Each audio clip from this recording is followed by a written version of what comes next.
Thank you, everybody.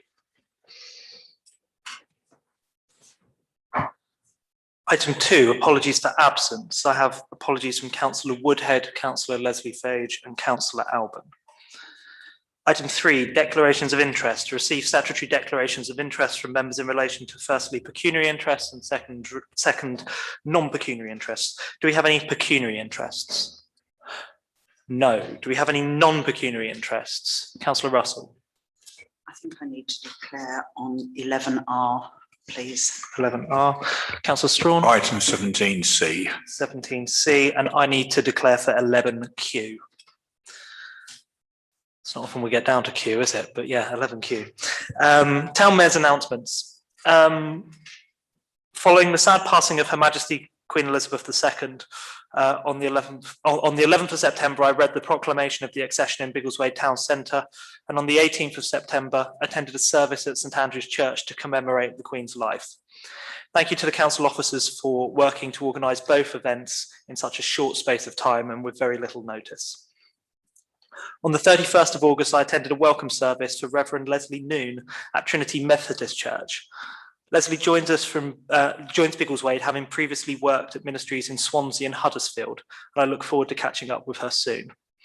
On the 4th of September, I attended a service of thanksgiving for the outgoing Lord Lieutenant Helen Nellis at St Mary's Church in Bedford. The service also welcomed the new Lord Lieutenant Susan Lusada. We look forward to working with her. On the 17th of September, I opened the St Andrew's Church Country Fete. It was a very well attended event, raising over £3,000 for charity. And this Thursday, I'll be hosting a charity Elvis and Curry night at Biggles Lounge. I look forward to seeing members there, and I am informed that we have 2 tickets which have come available at the last minute. So if anybody would like to join who hasn't signed up, then you're welcome to do so. So please get in touch with Alison. I'd also like to thank staff as well. We have a huge number of written reports on the agenda this evening, and it's probably one of the biggest ones we've had for certainly a couple of years. So hopefully we can move through it with relative efficiency. Councillor Russell, did you want to make any announcements? Thank you, Chairman. I was pleased to attend the Justice Service held last Sunday at St Paul's Church in Bedford and hosted by the High Sheriff of Bedfordshire, Lady Clifford. If I may, Chairman, I'd just like to share some of the things that were on the order of service, which are very interesting. The Saxon Office of Sheriff, or Shire Reeve, is the oldest secular office in the country, and the area administered from Bedford was known as Bedfordshire by 1011. So we've had a Sheriff of Bedfordshire for over 1,000 years. The system of assizes with juries was created by Henry II in 1166, and the Sheriff, as law enforcement officer, was responsible for the courts and prisons. Magistrates' courts with justices of the peace were formally established in 1285 by Edward I. High sheriffs have always maintained a close liaison with the judiciary, and now High Court judges and circuit judges sit in the county, family and crown courts in Bedfordshire on a regular basis, and high sheriffs sometimes sit with them. From the earliest times, the proceedings of the assizes began with a service in church. The judges continue this tradition of attending a service to mark the start of the new legal year, hence the Justice Service on Sunday. There was great ceremonial with civic, church, judges and high sheriffs processions, uplifting music from the choir at St Paul's and a sermon from the Bishop of St Albans. And then if I may just move on to a very swift neighbourhood plan update. The arrangements are all in place for the referendum on the neighbourhood plan, which will take place on Thursday, the 6th of October. May I encourage everyone to use their vote and have their say on this important issue for Biggleswade. Thank you. Thank you, Councillor Russell.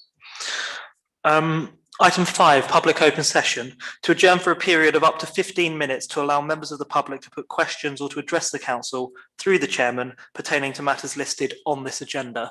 Each speaker will be given 1 3-minute slot. Would any member of the public like to address the council? Not seeing any indications. Item 6, we have some invited speakers, so it's a great pleasure to welcome members of the Biggleswade Community Gardens and to receive an update from them on their work. Sian, are we able to share on the screen the, I believe you have a presentation, I think.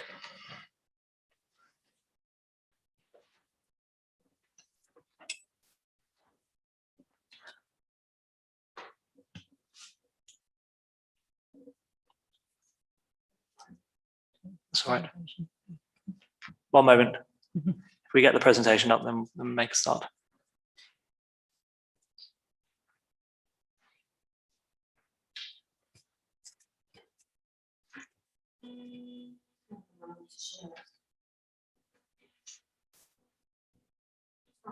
Okay. Could we? Okay. Do you want to make a start and talk to? I think most of us have had this circulated in advance anyway. So if you want to make a start, I know I'm certainly familiar with much of the content, and others can get it up on their laptops as well and phones. So please do make a start. Thank you. Oh, okay. Oh, that was it. Oh, well done. Perfect. As if by magic. Go ahead. Floor's yours. Can you start at the beginning? That's halfway through the presentation. Yeah. Spoilers. Yeah, next slide, please. So we're going to talk about the Biggleswade Community Garden. And I'm Rhiannon. I currently work for largest food bank network in the UK, and my experience is of volunteering at community garden in London, supporting vulnerable women in their recovery with gardening. And I'm Jackie Fountain. I'm senior analyst at a large retailer. I run a local women's institute group, and I have a City and Guilds in garden design and RHS certificate of horticulture, which I gained part-time at Shuttleworth. So next slide. Yep. So this is our vision. This is to establish a community garden site with an ambition of providing space to bring the volunteers, local residents and the communities together and sharing the produce with local food banks and veg box schemes, as well as local businesses. Slide.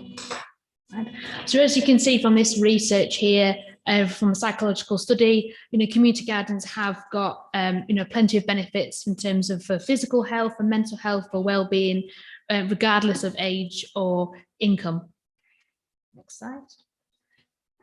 So we've got to expand on that. There's a multitude of benefits for having a community garden in Biggleswade in mental health, physical health.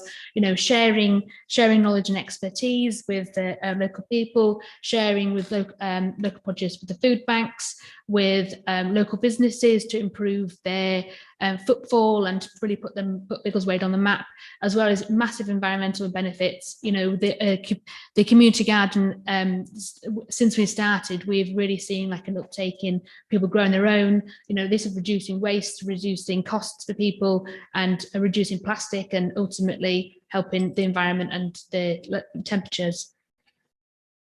Slide. So the current site is opposite the fire station on Chestnut Avenue. A group of volunteers were given this site to work on in 2015 in collaboration with the now former councillor Pete Biernis. Over the years, we've had frequent positive feedback from passers-by, and the members of the fire station have said they've enjoyed seeing it throughout the year. Next slide. So this is just a quote from one of our recent volunteers, who she's moved here relatively recently to Biggleswade, and she's already extolling the benefits of joining the group, hosting events such as we've had with the seed and plant swaps and the sessions at the existing community garden has really ignited enthusiasm and dedication to the project. Next slide. So if we look at the proposed site of Franklin's Wreck, this is the former fountain at Franklin's Wreck, and it's approximately 10 metres in diameter. A simple wheel style of planting could create a great effect and structure for the planting. Using bark chips over the border would keep the weeds down and give a professional finish. The type of plants we'd look at this border would be vegetables and herbs with lower water requirements. Next slide.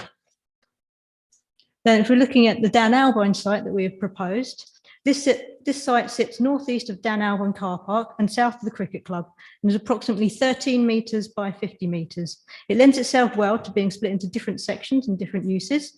Access to the site from the Dan Albine car park, which could start with a multi-use area, moving into fruit and veg, and then finally into amenities sections on the east side of the site.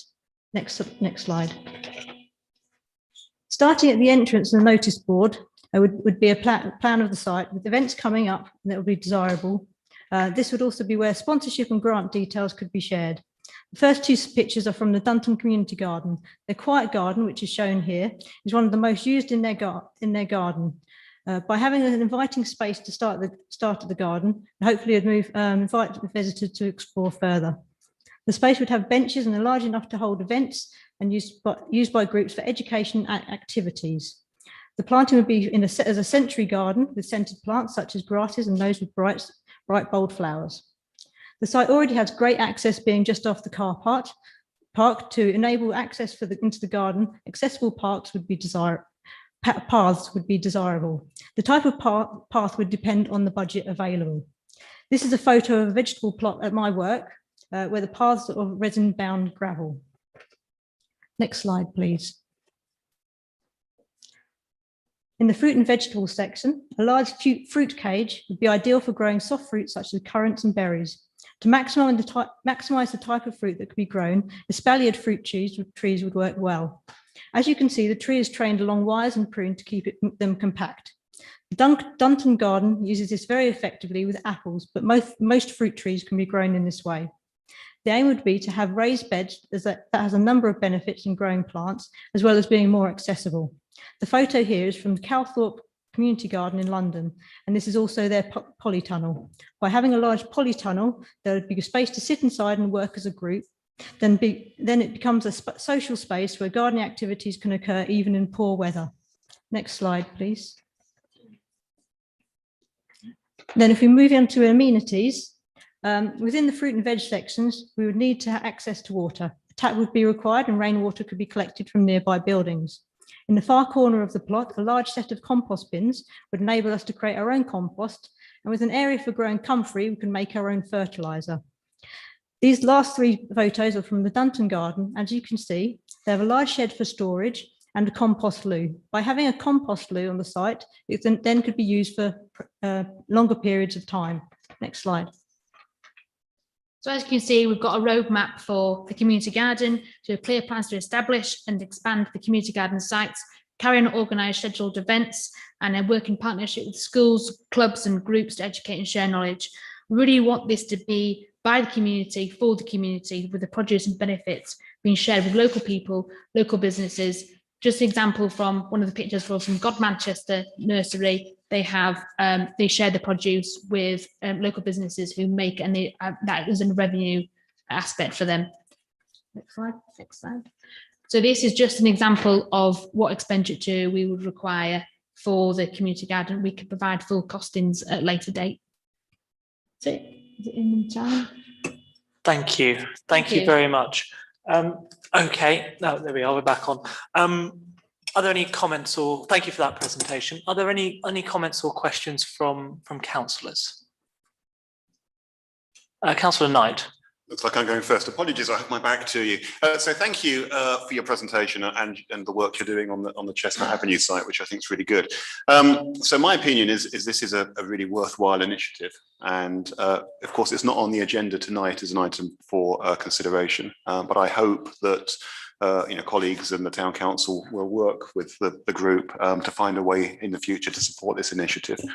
I guess I have one question. Sorry to spring this on you, but have you given any thought to the governance of the group in terms of a legal entity? So, for example, if you obtain sponsorship or if you buy tools, who would own those tools? How would it be organised? Would it be a cooperative or a community interest company? Is that something you've thought about at all?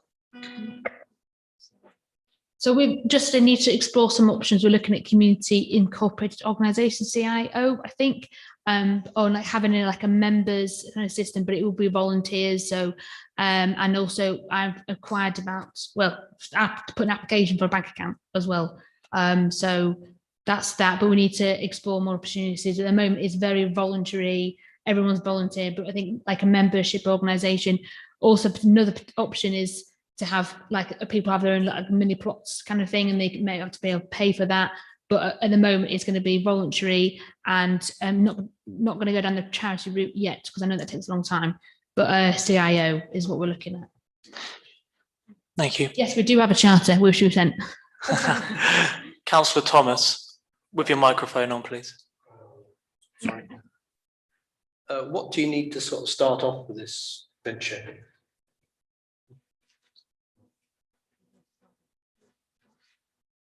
Well, if we're looking, which site are you talking about? The Well, anything. What do you need? What do you actually need to get going? I think if we looked at the first site, then some money towards plants and some tools. We have been donated some tools, compost and bark chippings. Then if we wanted to move on to the other site, I think one of the key things would be money for a gate. Notice board would be very useful as a starting point as well. We have been talking to people about donations and getting things cheaper from Facebook Marketplace or Free Cycle and those sort of places as well. But I think things like the gate would be probably, and fence would be very important to make it secure. Thank you. Councillor Strong. Yes, very interesting project. From a practical point of view, you've identified some sites that you would like to use. Have you got any legal agreements or licenses in place to be able to use that land? Or is that something that you'd be likely to possibly wanting to talk to the town council about to actually use some council land, in which case there are questions that need to be taken beyond this meeting, so we can see how we can work with each other, because I think it's going to be dependent on the council providing some of that land anyway from what I saw of it. I'm not sure about the Dan Albert side, but that all needs to be put in place. But as for personally, I think it's a brilliant idea, and I think we should support it if we can. Thank you. Councillor Foster. Many towns have this, is a growing number of towns have community garden centres. I think we should certainly support this if we possibly can, but I do think we need some concrete proposals of how to go forward. We need to be sure that the management of the scheme is going to be secure and straightforward, and we need to have a clear plan in front of us before we can actually proceed. A business plan possibly is the way you could call it, but we need a positive way forward, so we know it's where we're going with it. But I'm definitely in favour of doing it, and I'd like to support the scheme. I think what we've seen tonight is a good vision, and the fact that you've identified some potential sites is a really good step. I think, if I might just say from the chair, we are currently as a town council in the middle of reviewing our physical assets that we have in the town and thinking strategically about what we want and where. So we have various football pitches, for example, we have cemeteries, we have allotments, etc. So, and tennis courts. So on our side, I'm not going to speak for the council, but my guess is that officers would probably want to complete that work before, and understanding the value of the assets that we have before absolutely committing to a specific site would be my guess. But I think once that's completed, and once we know potentially other sites in the town that the town council might be looking to take on in future, in and around perhaps some of the new developments, then perhaps there's some opportunities there as well. So I don't think we're too far away from having something which is plausible, but in order to commit to a site at the moment, I think it's probably a little difficult for the council. Councillor Foster. Yeah, I think just echo the views of others really. I mean, in principle, sounds very good. Like the idea, we need to have something in place so we're clear on both sides, actually, sort of where our responsibilities lie, what the commitments are, and what happens if things go wrong, and how we support it. So I think in terms of how we move forward, it probably, as Councillor Fage has alluded to there, it's perhaps a little bit early for us to make some commitment to things, but I think we probably need a separate meeting, whether it's with officers, I hate to use the word working group again, but sort of something separate to a full council meeting so that they can iron out any of those issues, and for the group really to have some clear idea about what they want to do, what the governance is, what the financials look like, and their individual responsibility, so that you can come to us with a clear plan. Thank you. And I think having a entity, as Councillor Knight said, is very important if you want to apply for a grant, whether that's from the town council or otherwise. Any last comments? No. Okay, well, thank you ever so much for sharing this. I think this is the start of a potentially very interesting conversation. So thank you very much again for your time. You're welcome to stay for the rest of the meeting if you want to, but we won't be offended if you want to go, because it is quite a long agenda. So thank you. Feel free to go and enjoy your evening. Thank you ever so much. Thank you. You're welcome. Item 7, members' questions. Councillor Strawn. Yes, I'm sure we've all read in the paper about the removal of some stagecoach bus services to the town. I'm very concerned about what this means for the town because it's a course of people getting into and out of town for the benefit of the businesses in town and the residents in town.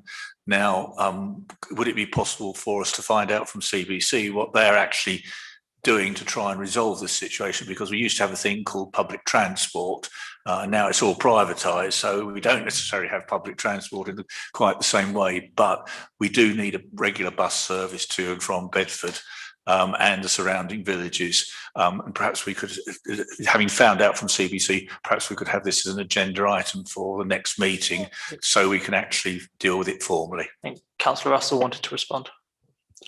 I've been in touch with a relevant cabinet member and I'm told that CBC are in negotiations and they're optimistic about the outcome. I don't know more than that, but that's the reassurance I've had so far. So I think we need to wait and see what CBC come up with before we take it further. There have been interventions from the MP with the new Secretary of State as well. So you're free to request a further agenda item, perhaps near it closer to the next meeting if you wish to, Councillor Strawn. But that is, you obviously write to the clerk in the usual way. Any other members' questions? Councillor Knight. Thank you. So I understand we placed the order for the much desired 9 new CCTV cameras in August.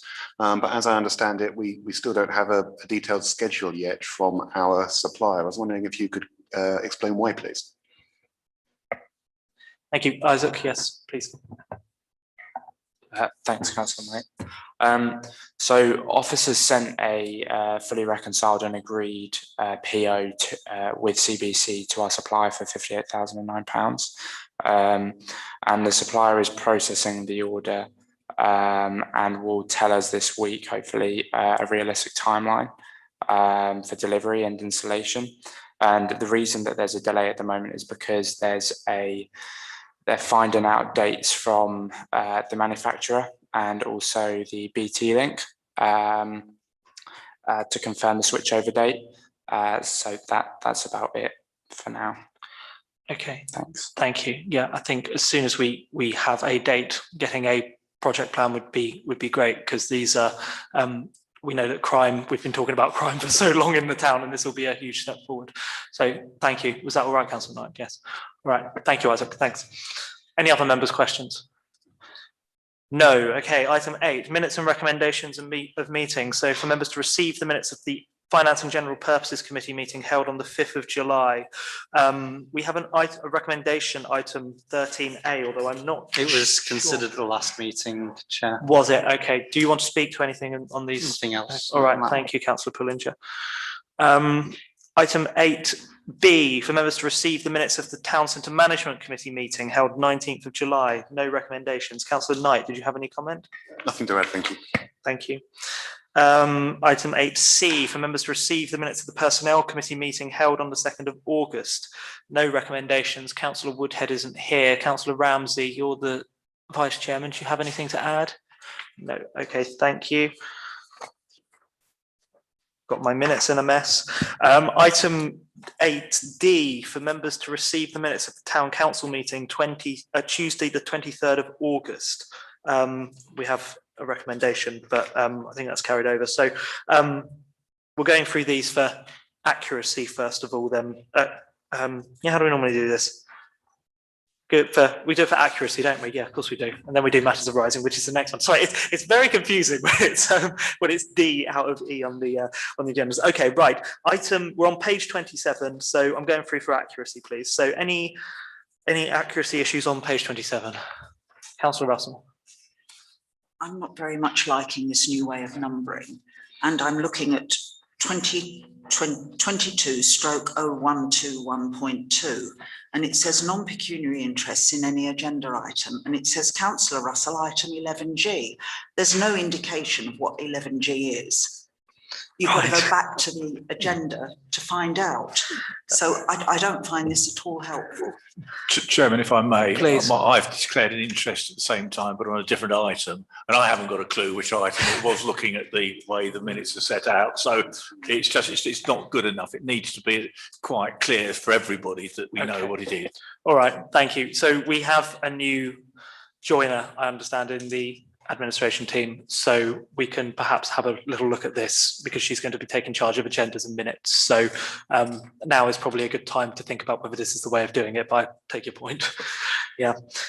Anything, so accuracy, page 27, 28, 29, 30. Oh, sorry, Councillor Russell.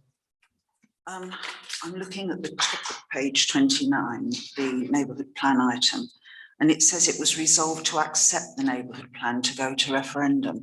I think it should be approve the neighbourhood plan. We're not just accepting it, we're approving it. Okay. Especially for an important item like that. Okay, yeah, thank you. No, that's a good point. Anything else on page 29? 30? 31? 32? No, so we're comfortable that these are an accurate record. Is somebody okay to move that? Thank you. And then item 7E, for members to receive the minutes of the Finance and General Purposes Committee meeting held on Tuesday the 6th of September. Oh, I get it, it's in chronological order. Wasn't initially clear.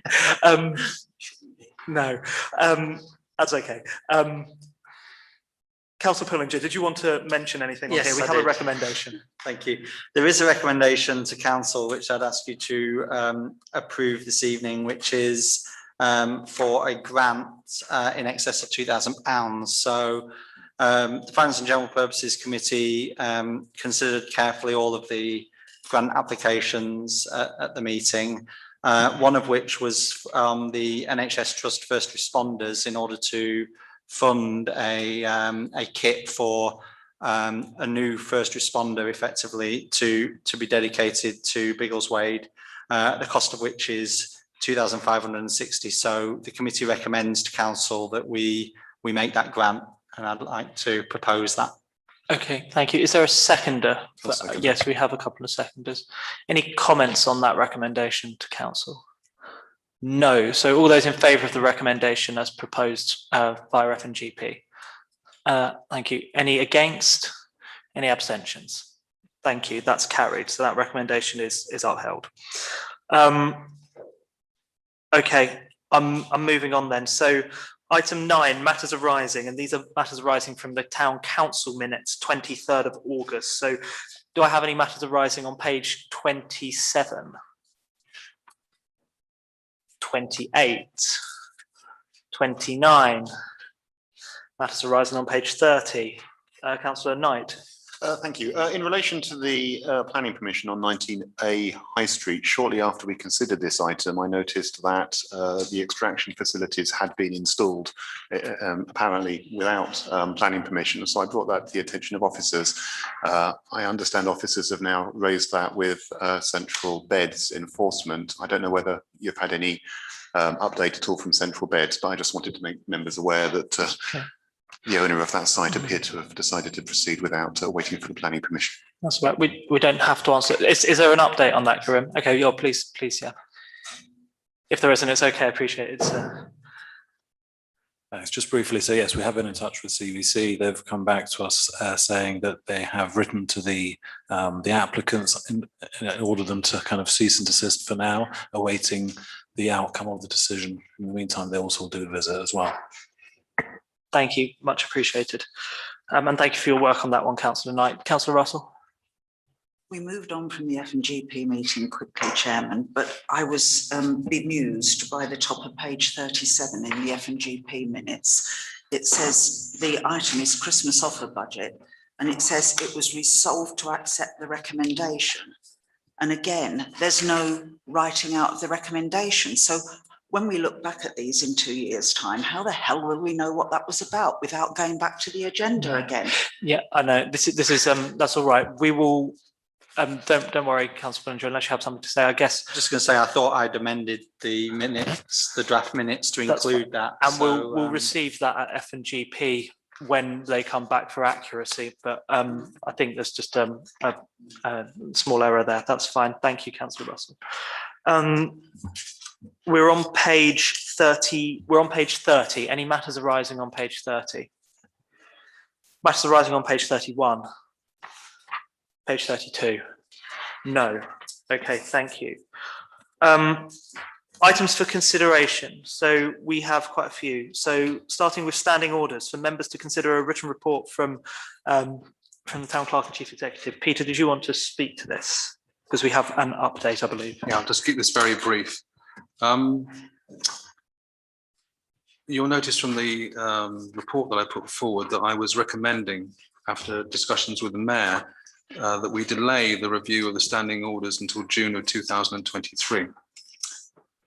However, I'm conscious that if we to adhere to good governance, we should be reviewing the standing orders at least once per year to ensure that they are up to date, and this needs to happen. So what I'm suggesting is that the existing standing orders that were last considered on the 9th of March 2021 be reaffirmed, and that prior to new council in May of next year, we review those in a more methodical and fundamental way. So when would the, thank you. So when would, so the suggestion is that we accept the current standing orders that we have for now. And that's minuted. Yeah, that's fine. And then that we consider them in April? Prior to April, in April time, we would look at them with a working group, if ideally, and consider whether or not any adaptations need to happen. But it must be done prior to the start of the new year. Okay. I know that's time consuming, but it's essential that we do that if we're to satisfy external requirements. Okay. And good practice. Okay, thank you. Comments? Councillor Knight. I support the recommendation, and I was just thinking about the merits of whether it is better for this group of councillors to consider the standing orders with a minimum of 4 years experience that we will have accrued at that point, some many longer, or whether to do it as part of a new council. Now it sounds like there are audit challenges with that, but if we did that, we might also consider there may be some new members amongst us, and they may have less experience. And I think it is probably sensible to have the most experienced council at the point you consider the standing orders. So I think I've persuaded myself that I support the recommendation. I'd like to propose that we move it. Okay, I'll second it. And that's seconded. Okay, comments, Councillor Russell. Well, I think the opposite to Councillor Knight. And if we're affirming these standing orders, they're done for this year. So I can't see why we shouldn't leave it until June 23 and set things up for a new council. Yeah, in a moment. Councillor Strawn. I must say my thoughts were that if we're accepting these now, which we've reviewed, in that respect, we've reviewed them, they've been put before us, that it would be, if a new council should come in and should be able to start with a clean slate. Yes, there is the issue quite rightly raised about the inexperience that there may be, and it would be quite frightening if it was a totally new council. And I think Mid-Beds had problems when they had a massive change of council in terms of running the council for a bit one occasion. But my thoughts are that personally it's the new council that should be reviewing the standing orders rather than this one, because the new council would possibly want to review the standing orders immediately it came in. So I'm torn both ways at the moment, but I'm slightly in favour of the new council rather than this one. Okay, Councillor Pullinger.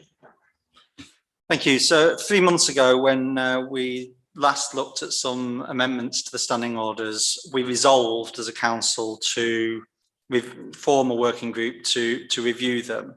For whatever reason, that hasn't yet happened. But I think the intent then was certainly that we would do it as a council, ready for the new council. So they're ready for when the new council comes in next year.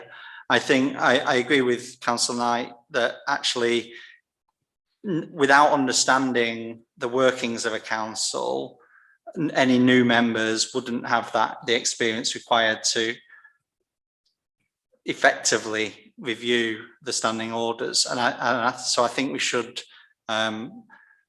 make sure that we follow through on our intent earlier this year and review them before the next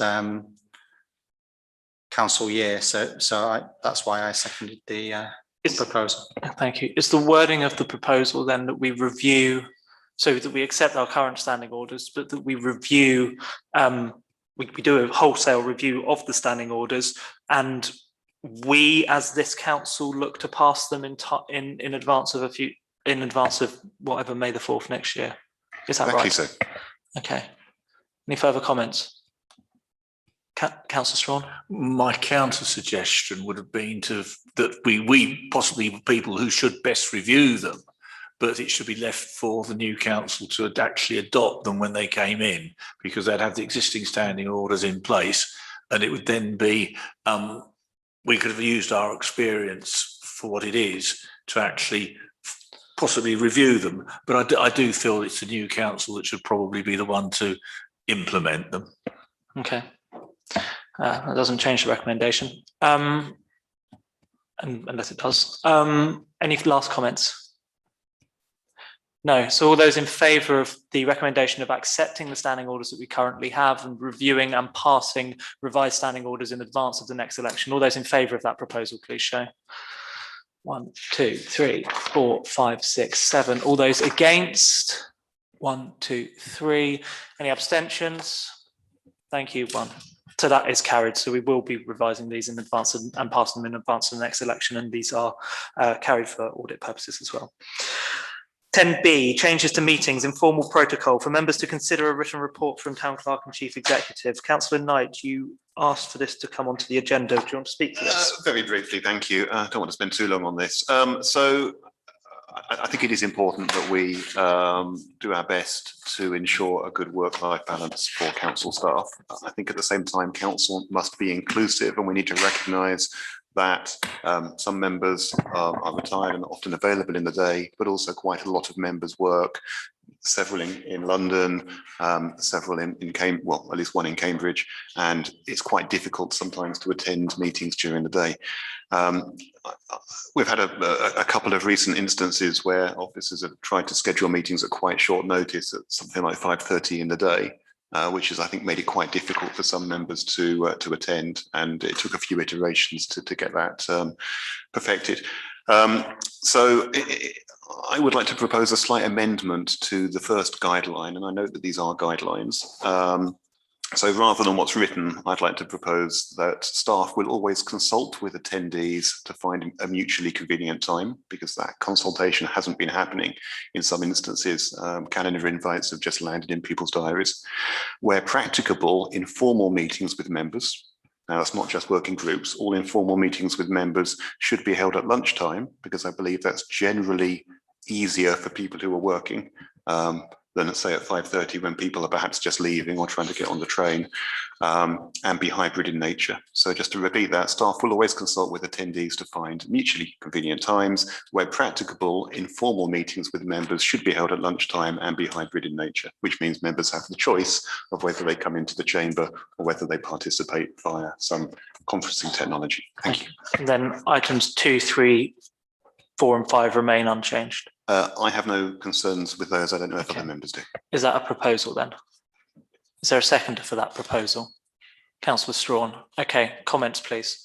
Could I make a comment? Yes, you may. My observation also is just on the planning papers, which are no longer printed. Trying to find some of the planning on the website at Central Beds isn't possible, and we can't get in. Plus, for the members of the public, they may not actually be aware about what the planning applications are, and they might be for the public's benefit to see them here. But certainly one of the applications on today, I've tried looking it up on the website, and I got absolutely nothing back, whilst all the other ones I looked at were perfectly fine. But that's an observation. I appreciate the principle of doing it, but I support Councillor Knight's comments about the fact that ideally, yes, it should be during the working day, but for those who work, it is not always feasible, and there's got to be the exception rather than the rule outside the working day. So it's got to be allowed that than the absolute one that is actually put in this recommendation. Thank you. Councillor Russell. Thank you. I'm not happy with item 3.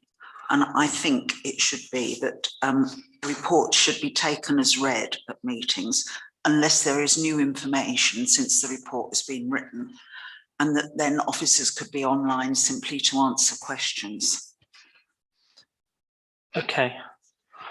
So item 3 reads, for officers presenting reports at meetings, a hybrid option should be available or encouraged. So it would still, in terms of work-life balance, be beneficial, but it's that they wouldn't necessarily need to be there to report. But they would only be there to answer questions, because we should be taking reports as read, not expecting officers to do a long introduction to each item. Understood.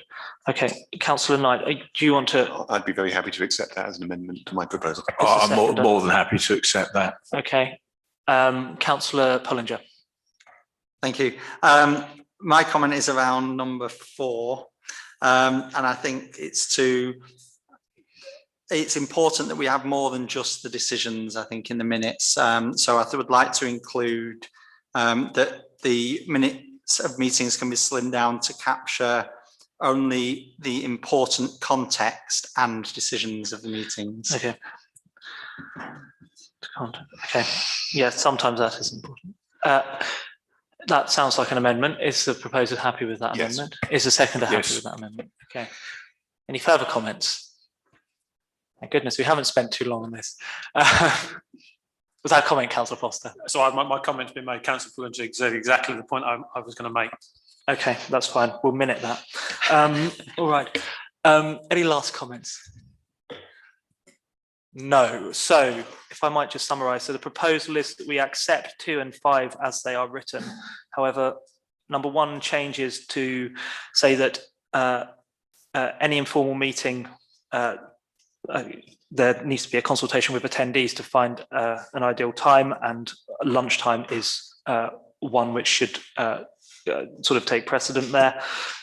Item 3, reports should really be given as read, but the hybrid option should remain. And then item 4, minutes, yes, can be slimmed down, but we also need important context. Everybody clear what we're voting on? All those in favour of the proposal, please show. Any against? No. Right, I'm moving on. So Remembrance Sunday.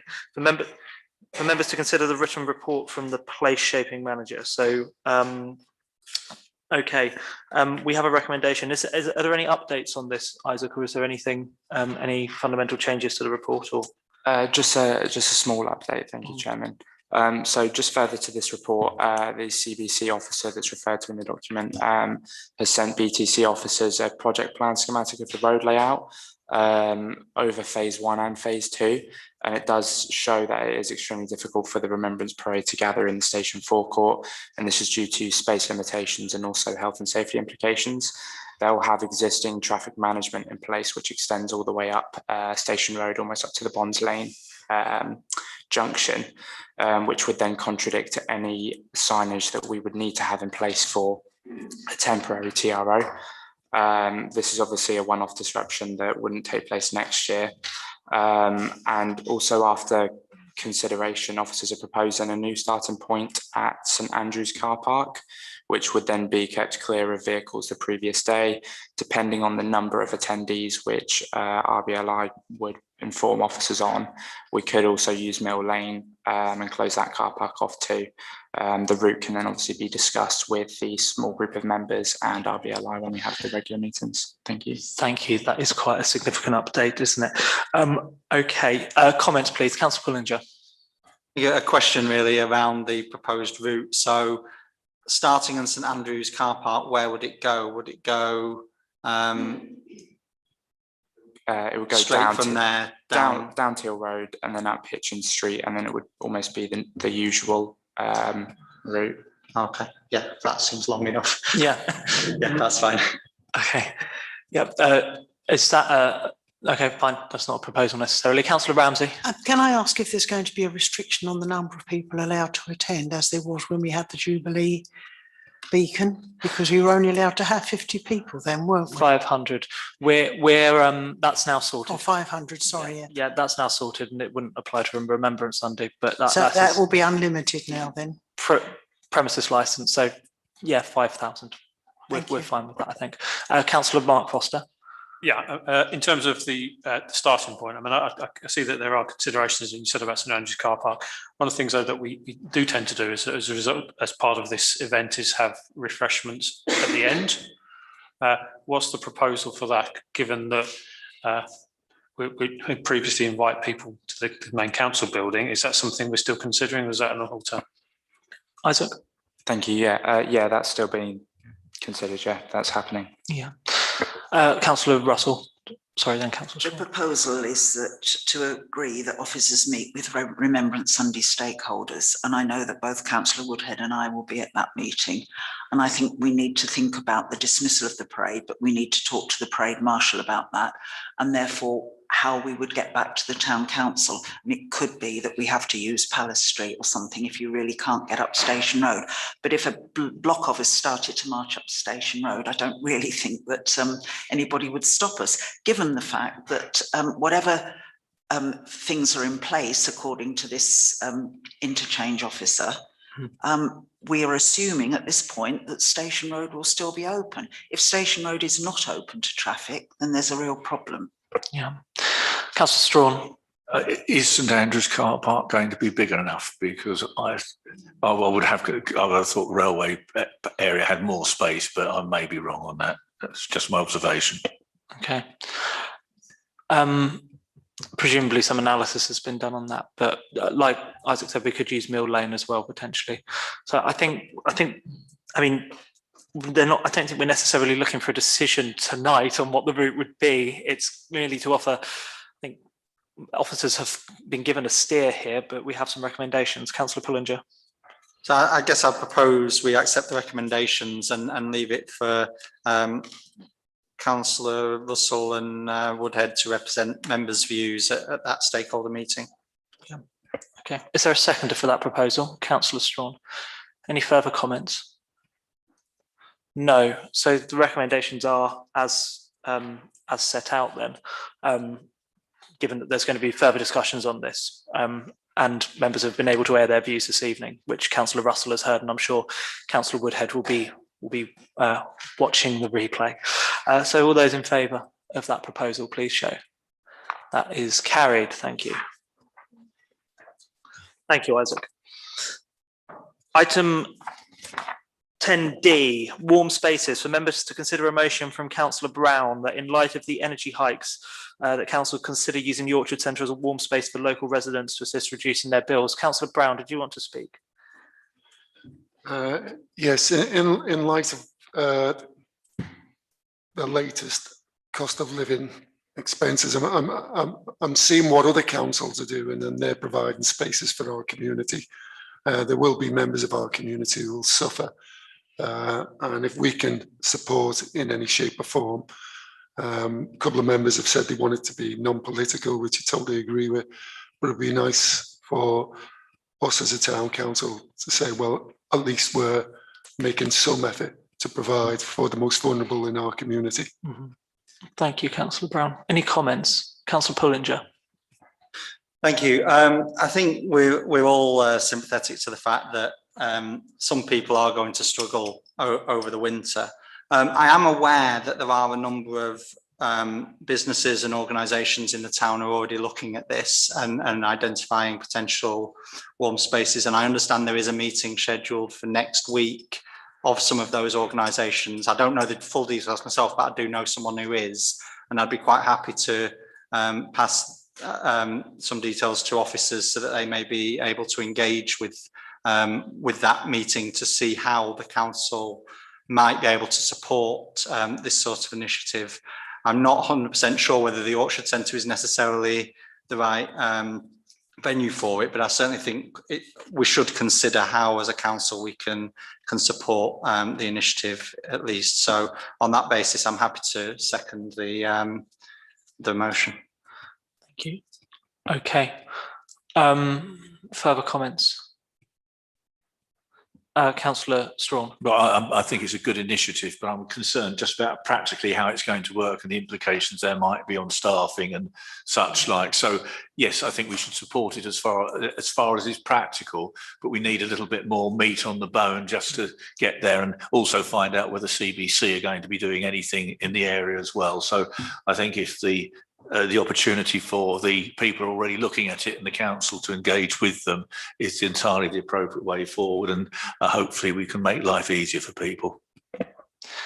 Okay, so I think one of the key words in the motion is that it's something to consider, and for officers to engage on. It doesn't necessarily commit us to any particular course of action, given that there's a moving picture. Any further comments? No. So do you want to just restate the proposal and then we'll move to a vote? So in light of the energy hikes, that the council can consider supporting the principle of a warm space for local residents in order to reduce their bills. Thank you, and that's been seconded. Okay, are we all clear? All those in favour of that proposal, please show. Okay, that is carried. Thank you. Item 10E, allotments, for members to consider the report from the Head of Governance and Strategic Partnerships. So this is a couple of iterations on the allotments. Councillor North, you wanted to speak on this, I think. Yes. I don't really have anything to add to the written report, but just to emphasise, these are very minor changes, but were considered to be important by the Allotment Association, and they asked us to put them through to the council, and as stated in the report, in the spirit of the town council's collaborative relationship with the PAA, I would request that people will approve these minor changes. Thank you. And I propose that they are approved by the council. Okay, is there a seconder for that proposal? Councillor Thomas, thank you.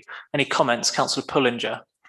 I'm happy to support these amendments. I'd just like to clarify one thing on the record. And at the meeting on the 26th of July, we did say that we would go away further and make further considerations for potential amendments. Can I just confirm that this is the outcome of that, and we're not expecting any further amendments in the short term? Councillor North. Yes, the process was somewhat disrupted by the mourning period that took place, but what you said is correct. This is the result of that process that was agreed on the 26th of July, and we would not expect there to be any further changes in the foreseeable future.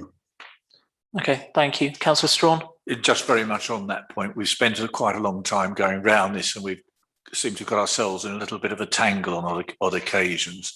I hope that there will be a process in hand so that if there are changes that occur naturally in the process of going through a period of time, that we have an appropriate period of time as a council to consider amendments that may be needed in the future to reflect circumstances, because there will be needs, but we've taken a very long time to just get through this stage. I'm delighted that at last we've got there.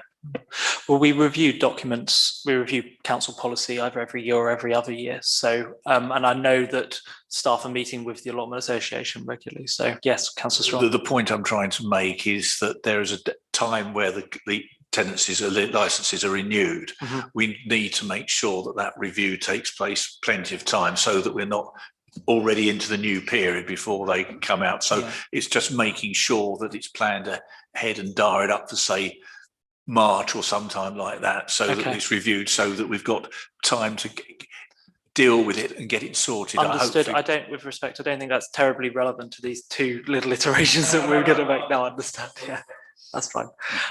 Any last comments? Councillor North. Well, just to say that I think they're all well aware of the time constraints on the council, and we would not want to bring anything to council unless it was on this subject, unless it was of significant importance. Mm-hmm.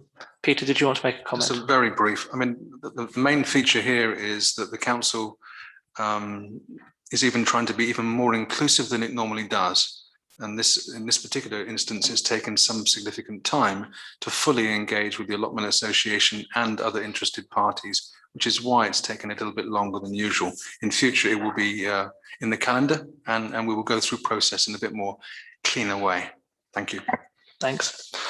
Okay, so we have a proposal to accept these two amendments, and that's been seconded. All those in favour of the proposal, please show. That's everybody. Thank you. Item 10F, schedule of meetings for members to consider a report from the Head of Governance and Strategic Partnerships. So we have a couple of meetings which are changing. I think the report speaks for itself. Is there any update on this, Karim, or are members okay to discuss? Thanks, Chair. Just one actually to say that, of course, the report, since writing that, we've also discussed that it would be rather difficult to get a minute produced for the proposed change for immediately the day after for a full council. So that minute will be produced on the assumption that this recommendation goes through, and will go to the next available full town council. Of course, yeah. So that's with plot on the Monday. Comments, Councillor Strawn. Move we accept the recommendation. Thank you. Any seconders? There is a seconder. Any comments? Councillor Foster. I don't know whether I'm getting confused here. I can see that we've got a PLOS meeting in the updated meeting date that's on the 4th of October. Am I missing something? Or should that have been revised to Monday the 20, whatever it was? Yes, so you are looking at page 50. I'm looking at page 58. On page 58, it says the PLOS meeting is on the 4th of October. But as part of this report, we're saying it's going to the 24th of October. Yes, I think that's right. Yeah. Not being changed until there was a resolution. Fine. Okay. Yeah. So I think what we have in front of us is the current schedule of meetings, and then the report suggests where it will move to. Thank you very much. Understood. That's all right. Perfect. Okay. So we're clear. Any comments? No. All those in favour of moving the Public Land and Open Spaces Committee as set out? Okay. Any against? No. Then that's carried. Item 10G, Resilient Highways Network, for members to consider a consultation from Central Beds. So this is related to roads which get gritted and treated when there are extreme weather conditions. Are there any comments? Councillor Russell. The list of roads seems appropriate for Biggleswade, but there has been talk about whether Stratton Way should be included on the list because of its proximity to the special school and to Edward Peake School and Stratton School. And so there's a lot of traffic there. So I wonder if council would like to suggest to Central Beds that we add Stratton Way to the list. Thank you. Is that a proposal, Councillor Russell? Yeah. Is there a second for that proposal, Councillor Foster? Any comments? Councillor Strawn. Forgive me, I confess I haven't looked fully at this. Is Hitchmead Road also included in the resilient? Because that would be the natural through road from Stratton Way back to Drove Road. Well, it might make sense, Councillor Russell, if they were both included, wouldn't it? Sorry, I was going to say, yes, that does make sense. I'm quite happy to add Hitchmead as well. Perfect. Okay. I presume the second is okay with that. Perfect. Any comments? Any further comments? Any other roads? No. So we're responding in a supportive way, but asking that Stratton Way and Hitchmead Road are added to that list that would receive treatment under extreme weather conditions. So all those in favour of that proposal, please show. Any against? No, then that's carried. Item 10H, consultation, draft on-street parking management strategy. So for members to consider and respond to the draft on-street parking management strategy. So this is various changes to parking in central Bedfordshire. Councillor Russell. It's a very long document and there's a lot in it, but there are two issues that I'd like to go back to Central Beds on if council is minded to. And the first is to make the comment about pedestrianisation of high streets. They are very keen at Central Beds on pedestrianising high streets. And I don't want us to be forced into that in Biggleswade, because I think with the way our road network is, that actually it would be very detrimental to businesses in the town. And I think the parking on Market Street is very useful, particularly for people who can't walk very far. And you very often see people getting out of cars there who really couldn't walk all the way from Rose Lane car park or, you know, our other car parks. So I think we should make a comment about we don't accept the need for pedestrianising all high streets. And the other point I'd like to make, I was interested to see the diagrams where they show large vehicles, including fire tenders, passing a parked car and how wide the road needs to be. And the narrowest road they had there was 5 metres. Well, at the moment, their highways policy for new road build is for 4.8 metres, not 5. Now they're showing 5 in this document. But I think we should go back to central beds and say 5 isn't enough. And we would like to recommend that the minimum road width should be 5.5 metres for all new roads being built. And that's the width that we're recommending in the neighbourhood plan, because then you have got some clearance if you've got a large 4x4, for instance, parked, and a fire tender needs to get by. Thank you. Is that a proposal, Councillor Russell? Yes, please. I'll be right back with those comments. Is there a seconder for that proposal? Councillor Ramsey. Comments? Councillor Strawn. Yes, I think Councillor Russell's quite right in terms of the pedestrianisation of the high street. Actually, in Biggleswade, if you took it literally, would be a disaster, because it's the major relief road in the event of the A1 being closed on the bypass. So it cannot be pedestrianised under any circumstances. So that principle's wrong. But it also needs to cover Market Street, etc. And as to the road widths, I had noticed that we've improved it in the neighbourhood local plan in terms of what we need.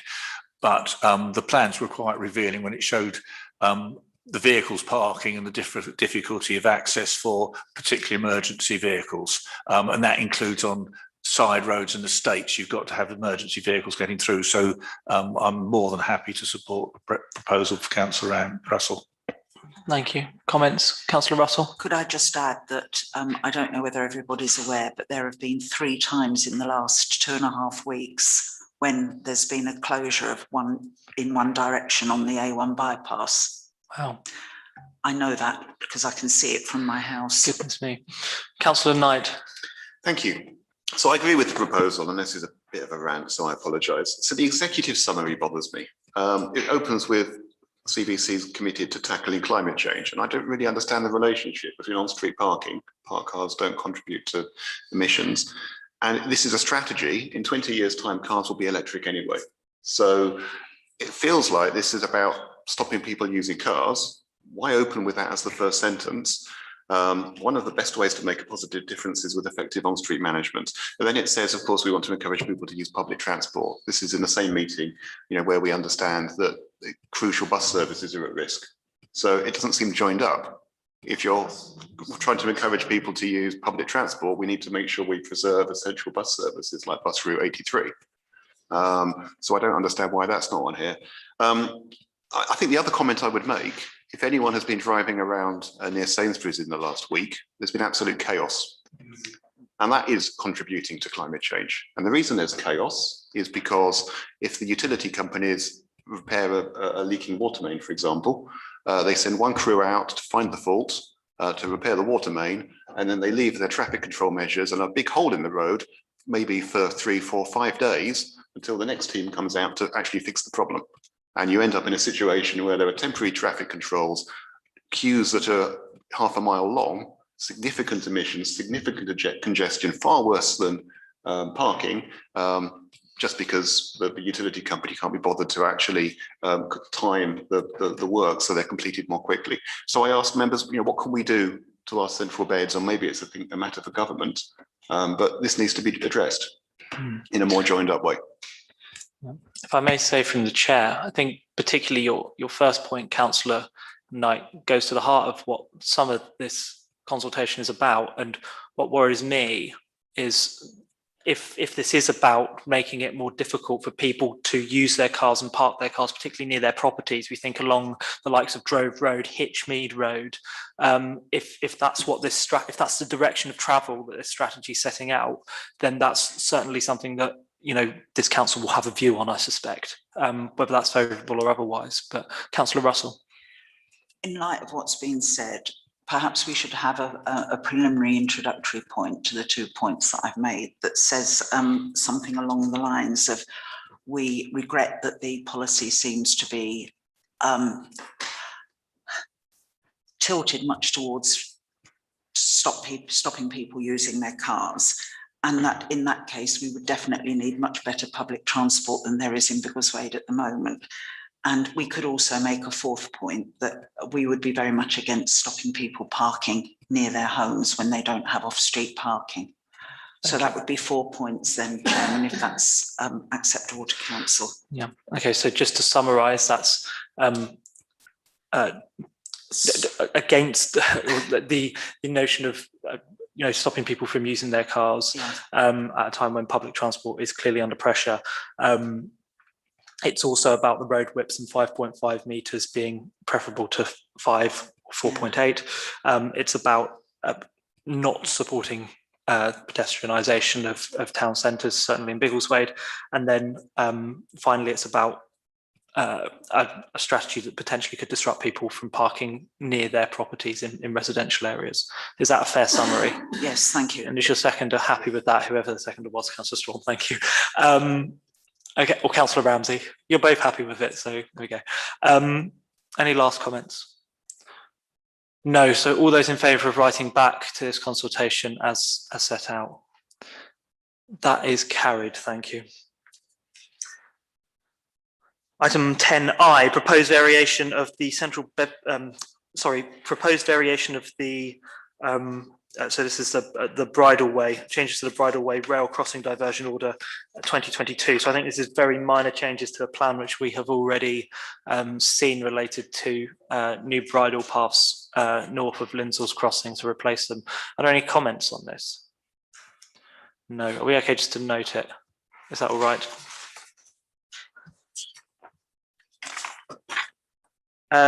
Item 10J, pre-planning application consultation, proposed single wind turbine at Iworth Lodge, poultry unit, Northfield Road, Iworth.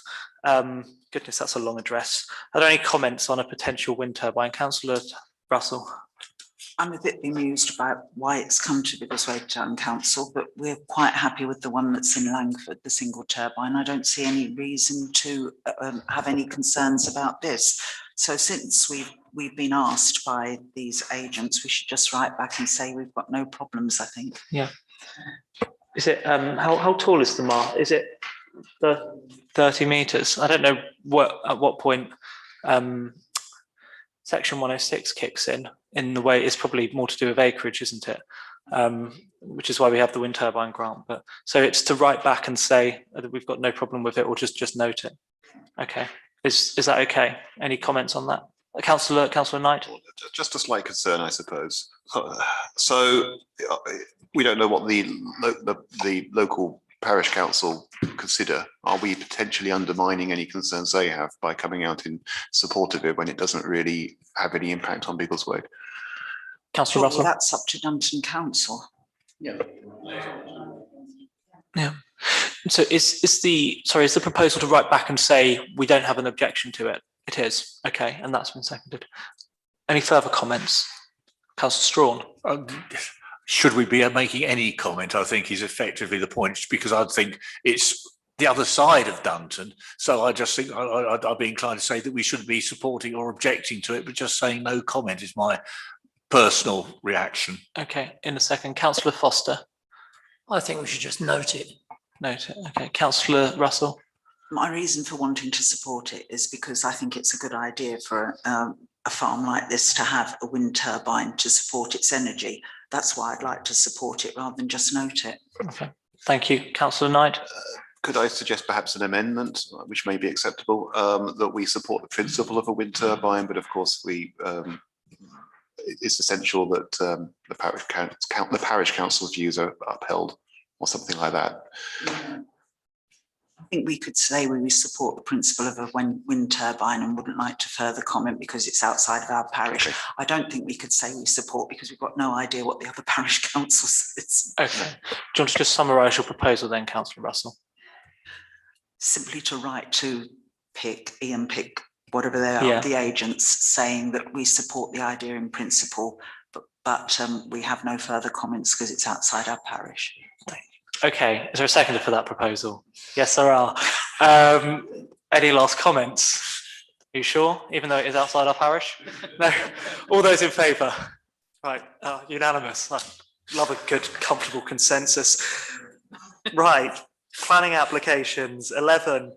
Item 11A, Biggleswade Cadet Centre, land to the rear of Pegasus Court, Shortmead Street, single-storey rear extension. Any comments?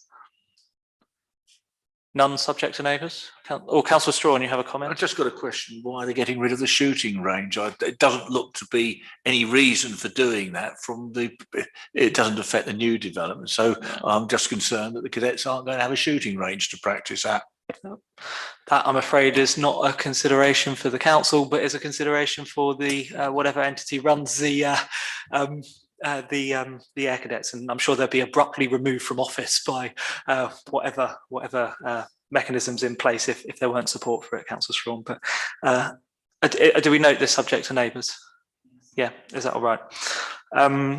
Councillor, God, it is a long meeting. 11B. 11 Tennyson Avenue, single storey rear and side extension, conversion of a garage into a habitable space. Any comments? Subject to neighbours? Are we happy with subject to neighbours? Any dissent? Councillor Bond? It's not normally make a comment about it here, but obviously if you lose a garage, you've got to work out the numbers of parking spaces still available for this application.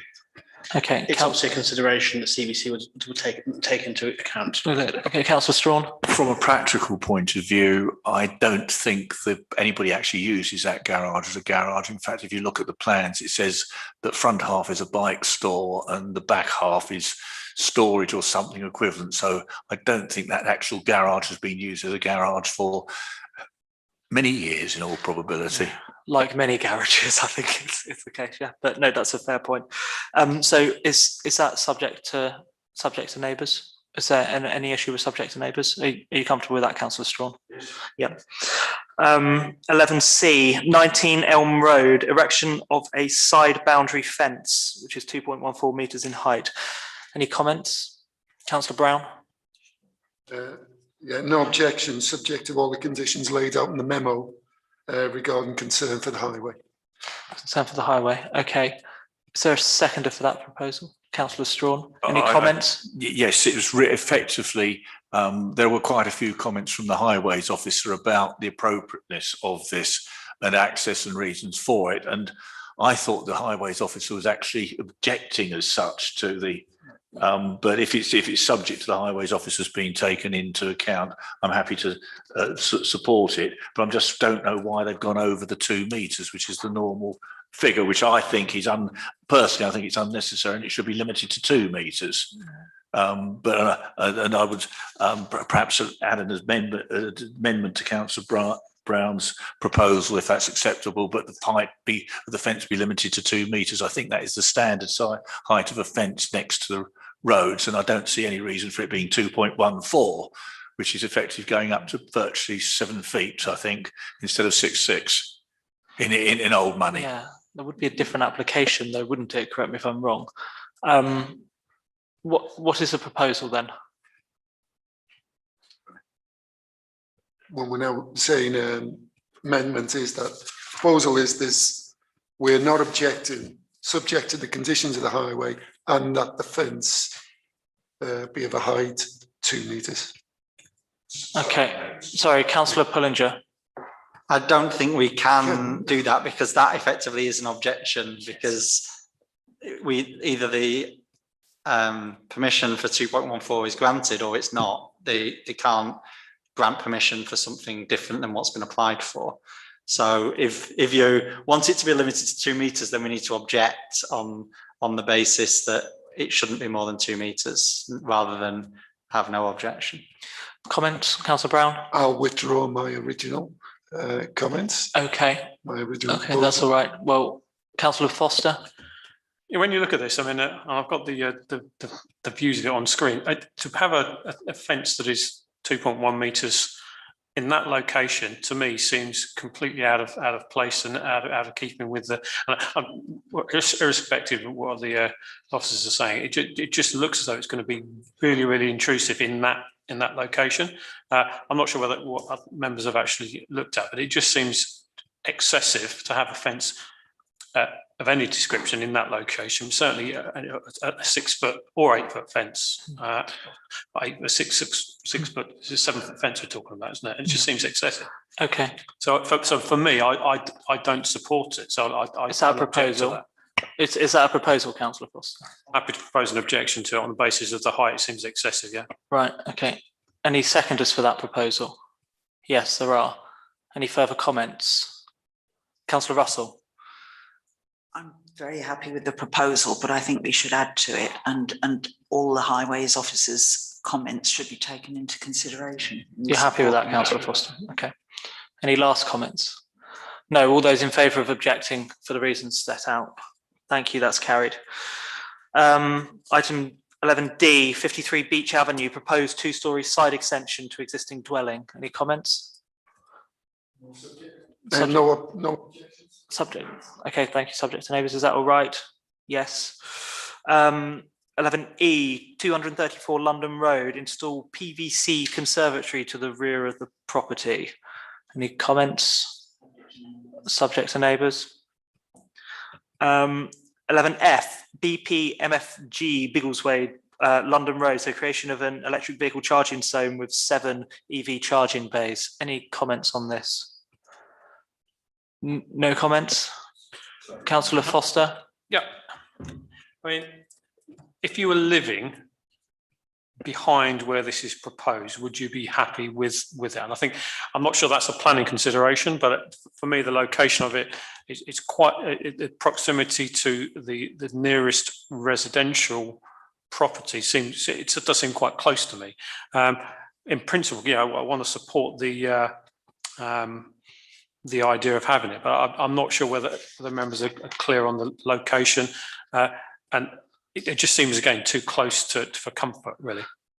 Thank you, Councillor Brown. There was a memo from Jane Mann who objected because it hadn't taken into account the noise impact, and she said that needed to be done. Okay.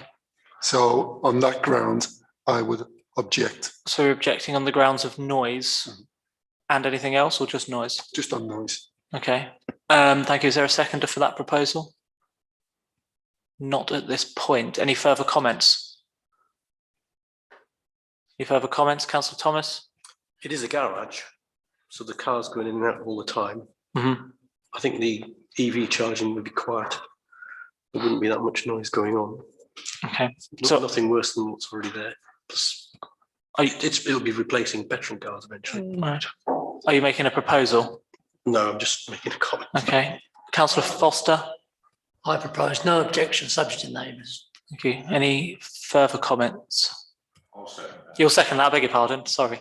Any further comments? No, so no objection, subject to neighbours. All those, we'll take a vote on it, shall we? All those in favour of that proposal? Any against? Abstentions? Thank you, that's carried.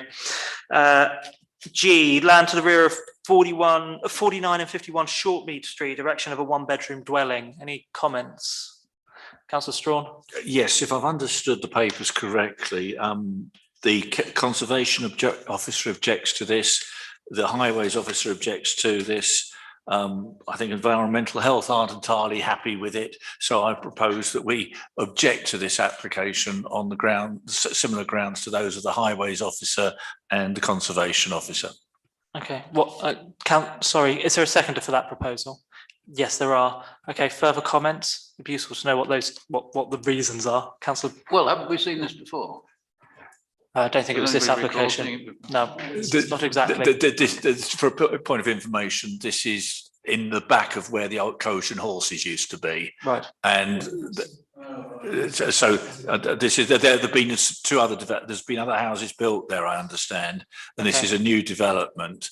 And the Conservation Officer says basically it's out of keeping with the area, and the Highways Officer has concern obviously about the access onto the main through road through Biggleswade. Okay, so the objection is on the grounds of in-keeping and with regards to access onto Shortmead Street. Yes. That's the objection, and that's been seconded. Are there further comments? Councillor Russell? Just to say that the actual design is not really very good at all, and it has a bathroom leading off of the kitchen, which is not normally allowed without a porch in between. Wow. Okay. So it's not even a good design. It's not somewhere that I would want to live. Okay. Thank you, Councillor Brown. Due to recent developments, all 3 properties have difficulty turning the cars around. They have to allow for each other, communicate with each other. So a further property would confound, complicate the problem even more. With parking, okay, that's interesting. Mm. Right, okay.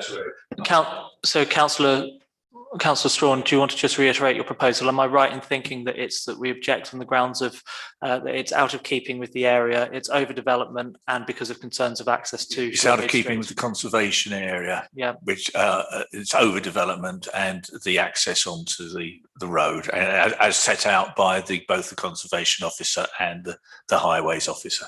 Okay, thank you. And there's a seconder for that proposal, I presume. Any last comments?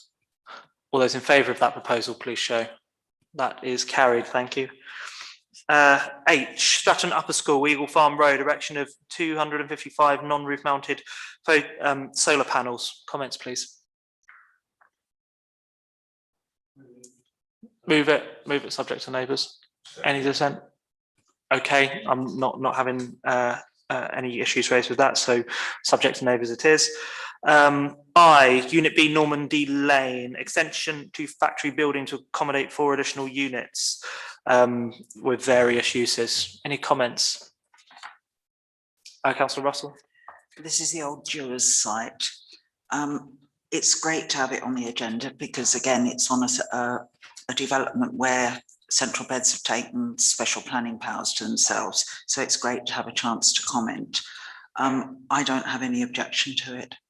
Thank you. Any further comments, Councillor Foster? No particular objection as such. I think the only concern I have maybe is a little bit around parking, because the site itself is essentially what they're looking to do is build on what is excess land, if you like, which probably would have been used for parking previously. So, and I guess what is it going to be used for? The suggestions for some form of not retailing as such, but if it's something like Screwfix, if there are attracting purchasers on the site, is there enough parking there for the people working in the development? I don't really think this ground for a planning objection as such, but I think we should express concerns about it. I think in principle, though, actually having the site in use is absolutely good. So I've just got concerns about the implications of it being too big and taking up too much space. Okay. Do we have a proposal? I'll go. I propose no objection, subject to the comments that are concerns around the parking there. But if there's no issues with it as far as a planning point of view, I don't have any problem. So no objection, subject to that. Okay. Is there a seconder for that proposal? Councillor Frank Foster. Any comments? No. All those in favour of that proposal, please show. No objection, subject to concerns over parking. That's fine. Thank you. Carried. J. I haven't missed any, have I? J. 54 Saffron Road. Widening of existing vehicular crossover by dropping curbs. Any comments? Subject to neighbours. Councillor Strawn. The highways officer is objecting to this because at present car has clearly been driven over that curb and apparently it's scattering gravel onto the road, which is an offence in itself according to the highways officer's letter, and they're objecting on the grounds that the space isn't big enough for a car because it's I think 5.1 metres, and I think they're allowed, and the highways officer is commenting that the car is about 6 metres normally. So the highways officer was objecting to that effectively on those grounds, and I think we should take note of the highways officer's comments and object. Okay, is there a seconder for that proposal? There are various seconders. Any further comments? No, so we're objecting on the grounds of in line with those of the highway officer, width and gravel being splattered onto the footpath. All those in favour of that proposal, please show. Any against? No. Carried. 36 High Street. So this is old Pizza Express, I believe. Repair and decorate exterior of the building. Any comments? There's no objection. Any dissent on no objection? No, then no objection. L. Land adjacent to 58 Lawrence Road, erection of a detached bungalow and associated works. Comments, please. Objection subject to neighbours. Comfortable with this? Not seeing any dissent, so none subject to neighbours. M, Unit A, A1 Retail Park, London Road. So this is a advertisement. Any comments? No objection, subject, no objection, okay. Any dissent on no objection? No, okay. N, 10 Broadmead, proposed porch to supplement existing ongoing building of 2-storey side and single rear extension. It's a porch. Comments? Subject to neighbours. O, 14 Mead End, single-storey rear extension and 2-storey side extension. Any comments? Subject to neighbours. Biggleswade Library, change of use of garage to extend the library. Any comments? None, subject to neighbours. Planning appeal, 65 and 69 High Street, erection of shutters on ground floor shop fronts. Any comments, please? This is an appeal. I think Central Beds have tried to enforce it. Councillor North. Well, my only comment is maybe they should have applied for planning permission in the first place, and that obviously if they didn't and they needed to, then obviously they're at fault. But I don't think they should be prevented from having the shutters because they're right beside the Stairway nightclub, which is, or has in the past been known to have a certain amount of antisocial behaviour going on in the early hours of the morning, and they're probably worried about getting their windows broken. Okay. So I think it's reasonable to put the shutters there, and exactly what the process is with this, I'm not entirely sure. Well, it's a planning appeal, so we could either write in support of the people who are appealing, so the shops, or we could write in support of Central Beds who are trying to enforce it. Well, I would write or we could say in nothing. favour of the shops, in that they should be allowed to have the shutters there. Okay, is there a seconder for that proposal? No. Oh, there is. Councillor Foster seconded. Okay, that's fine. Any comments, Councillor Knight? So I don't know if any other members managed to find out, but I was trying to find the grounds for the appeal. So the Liberal Club, for example, has appealed, but I can't see the grounds for their appeal, and it seems odd because that seems important to understand on what grounds they're appealing. But my understanding is they haven't applied for planning permission. They have put shutters up. It's within the conservation area. I think they look hideous. And no, they're not things of beauty. I agree. Sorry. Should the proposal fall, I would propose that we write in support of Central Beds and against the appeal. Thank you. Okay, Councillor Bond, then I'll come to Councillor Pullinger. Clearly, this is an appeal, which means that we have a timescale to actually put a request in from Town Council to the inspector, not to Central Beds. This is a normal appeal, which we have to do. So if we are minded to actually respond to it positively or negatively, we need to do so by a timescale. And if you go onto the online site with that reference, it will give you all the information about the appeal. It's on that side. Thank you. Okay. Any further comments, Councillor Russell? I would like to object to this.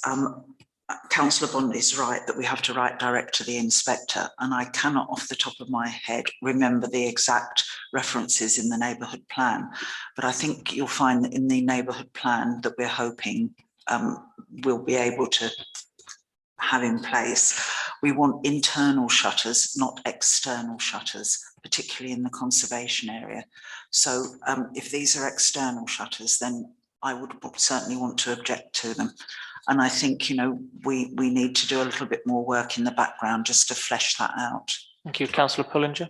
Thank you. So I personally wrote to the enforcement officer in a personal capacity when these shutters were there to make them aware of them being erected. So effectively the appellant can blame me for this. But I think the reasons for issuing the enforcement notice that CBC have included are exactly the reason why I brought it to their attention. It is in the conservation area. Being in the conservation area, while I accept the point that they have a right to protect their property, they need to make sure that whatever that is put up is in keeping with the conservation area. And we have a I believe the expectation is that shutters be inside the windows. Obviously that doesn't stop glass being broken, but that's the expectation in terms of the conservation area at the moment. Any change from that would obviously then need to be agreed with planners and receive planning permission. as Councillor Knight says, the current shutters look hideous. They're not in keeping with the area at all. If we're going to not support enforcement of action like this in the conservation area, we might as well not have a conservation area, because the whole street will end up looking like closed shutters. So I'm going to vote against the proposal, and hopefully we can put a further one to that extent. Okay, I'm going to take one last comment from Councillor Bond, then we're going to move to a vote. George's Hall isn't listed, but it actually has special, it's actually in the conservation area. It is recognised as being an important building with special above normal spaces of anything else next to it apart from listed buildings. So it is actually already been deemed as a building of note that needs to be looked after.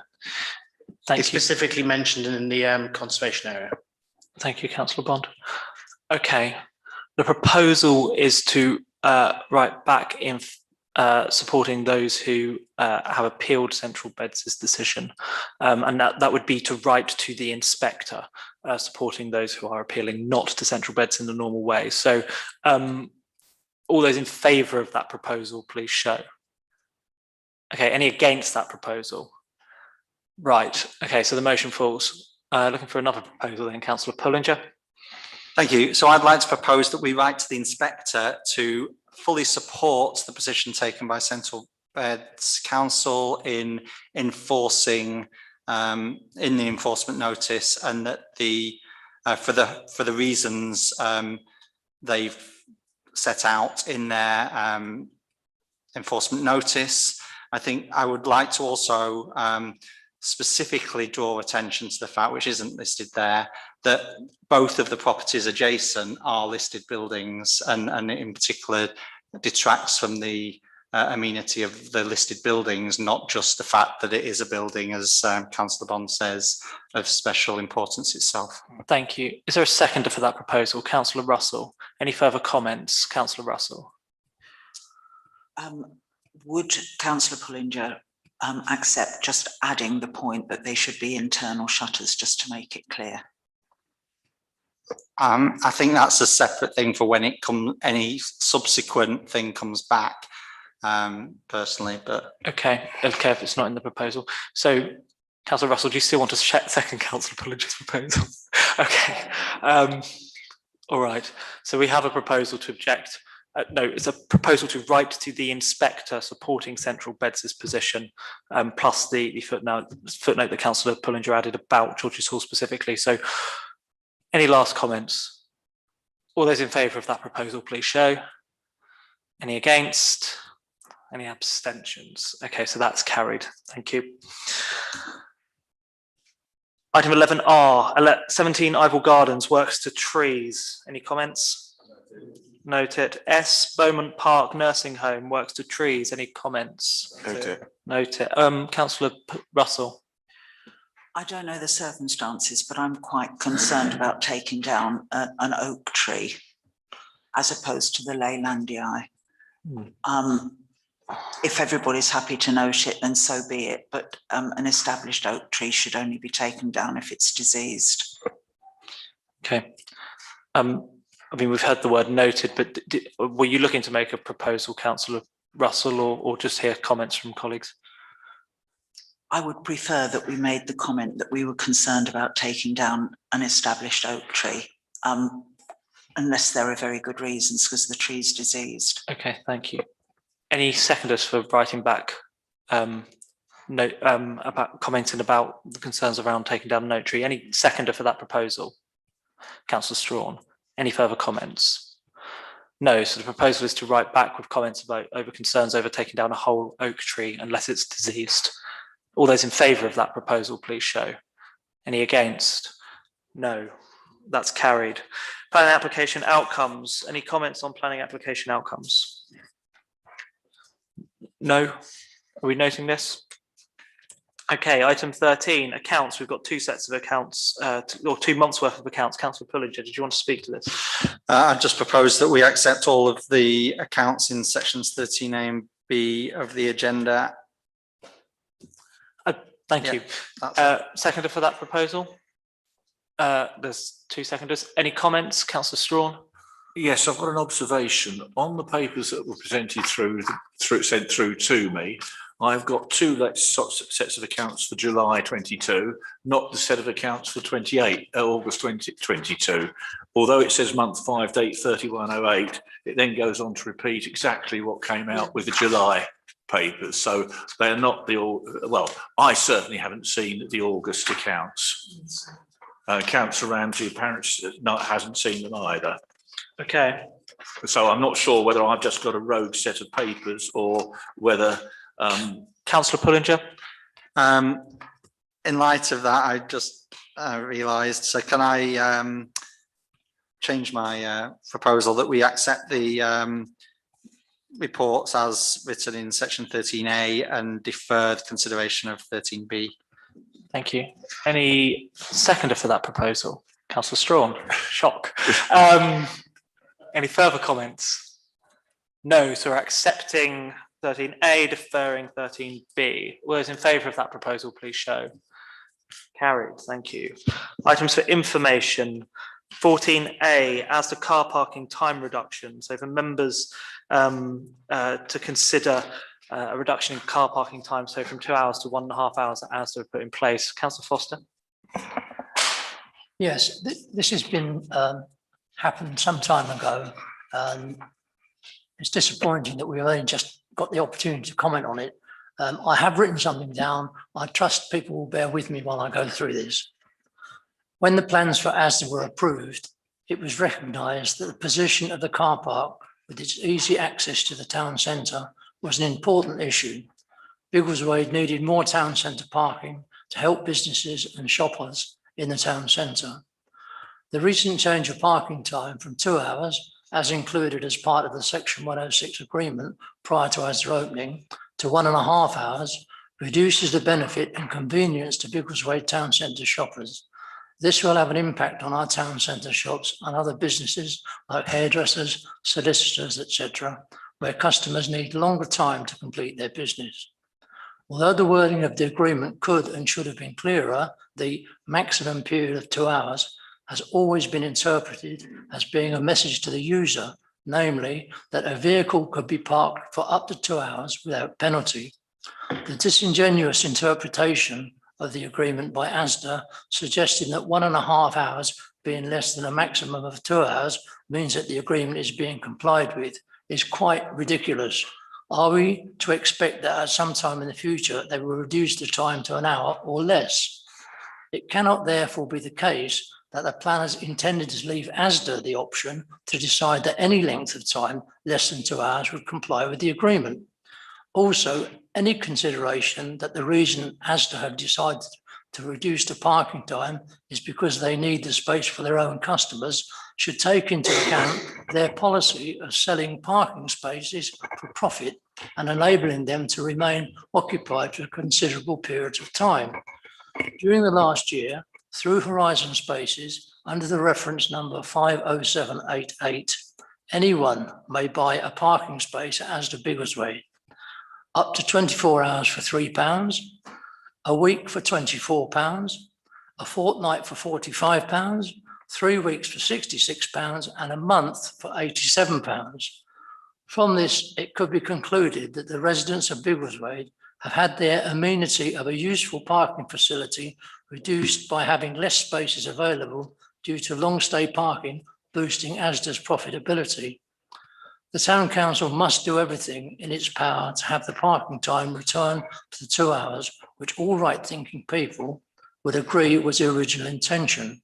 So I would therefore like to propose a resolution that our Town Clerk writes to CBC about the reduction of the Asda car parking time, stating that the Town Council disagrees with the premise on which the change was based.